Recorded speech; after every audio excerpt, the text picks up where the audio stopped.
At the Miss Universe competition, 2 women took a selfie and then posted it on Instagram. The caption read, "Peace and love." As a result of that selfie, both women have faced death threats now. One of the women, along with her entire family, had to flee her home country.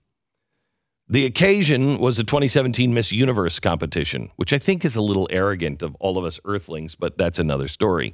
The women were Miss Iraq and Miss Israel. Miss Iraq is no longer welcome in her own country. The government threatened to strip her of her crown. Of course, she was also, badgered for wearing a bikini during a competition. I mean, that's kind of what Miss Universe is. And if you didn't like bikinis, why does anybody in Iraq know about the Miss Universe competition? I'm just saying, it seems like you might be watching it.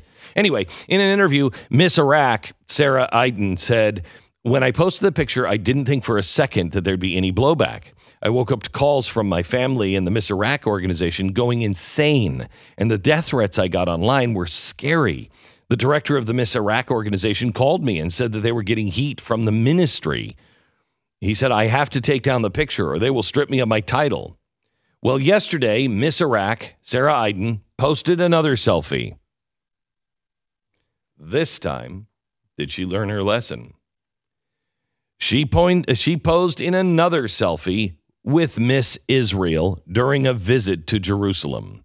In an interview, she said, "I don't think that Iraq and Israel are enemies. I think maybe the governments are enemies with each other.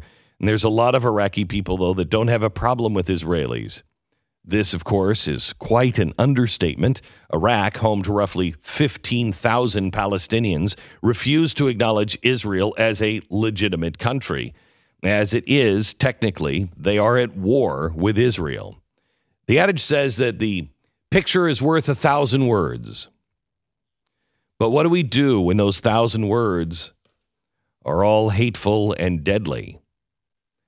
How can we find the goodness in such bad situations?